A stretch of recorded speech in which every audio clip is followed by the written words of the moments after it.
Garmi Benouira, la boîte noire de l'ex-homme fort de l'Algérie, feu le général Ahmed Gaïd Salah, fait à nouveau trembler l'armée algérienne.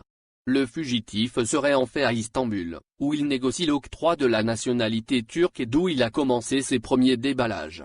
L'adjudant-chef Garmi Benouira, ancien secrétaire particulier et homme à tout faire d'Ahmed Gaïd Salah, ex-chef d'état-major de Abdelaziz Bouteflika, n'est pas, ou n'est plus, exilé aux Émirats arabes unis.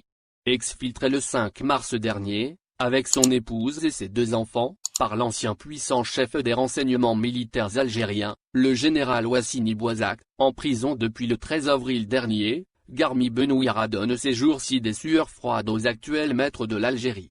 En effet, selon les médias proches de l'armée algérienne, l'ancienne boîte noire de Gaïd Salah aurait commencé à ouvrir sa boîte de Pandore, en se confiant d'abord aux services secrets de la Sublime Porte, avec lesquels il aurait négocié la nationalité turque en contrepartie de la mine d'informations qu'il détient sur l'armée algérienne.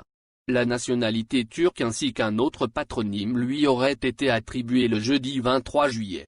Pour se représenter la gravité de cette défection, il convient de souligner qu'en dépit de son petit grade dans la hiérarchie militaire, l'adjudant-chef Garmi Benouira était le secrétaire particulier de Gaïd Salah qui faisait trembler tous les généraux.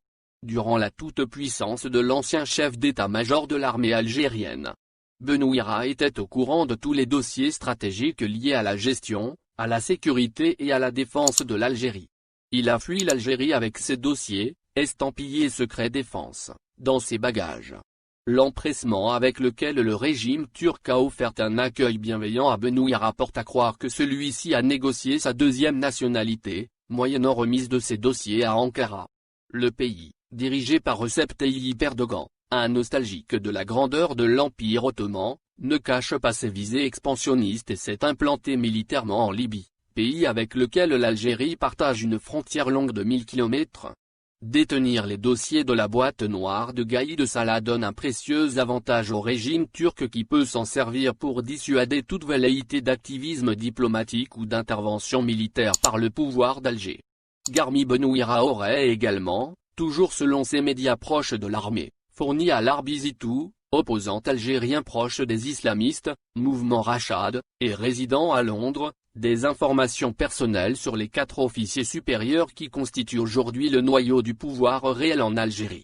Il s'agit bien évidemment des généraux Saïd Changria, chef de l'état-major de l'armée, Abdelghani Rachedi, directeur général de la sécurité intérieure, Mohamed Bouzi, alias Youssef, directeur général de la sécurité extérieure, et Sidi Ali Ould Zmerli, directeur central de la sécurité de l'armée.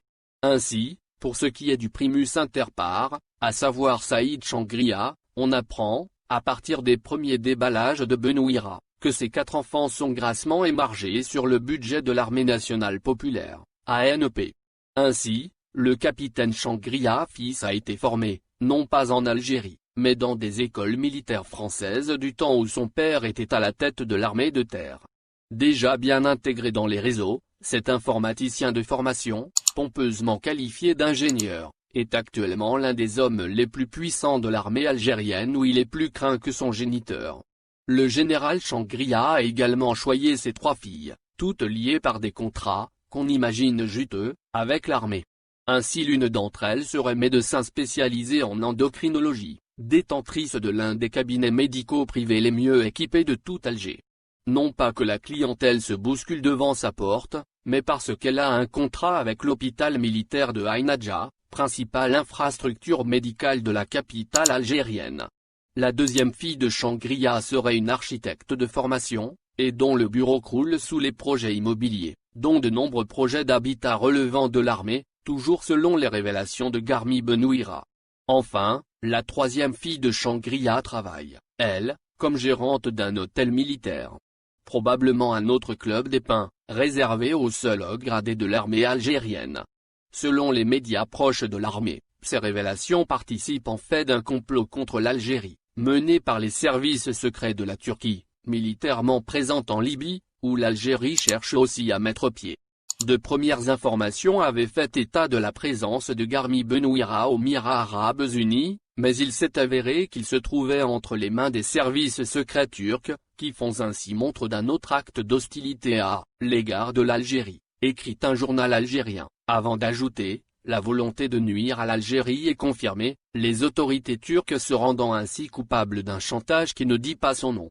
Bien que l'on soit encore face à du menu fretin en matière de déballage attendu de la part de Garmi Benouira, l'armée algérienne donne déjà des signes de fébrilité, comme en atteste le communiqué du ministère de la Défense nationale, datant du 23 juillet, qui dément des allégations fallacieuses et infondées que les réseaux sociaux attribuent à monsieur le général de corps d'armée, chef d'état-major de l'armée nationale populaire, à propos des évolutions récentes de la situation en Libye. L'armée algérienne n'est pas sereine, et le pire reste à venir.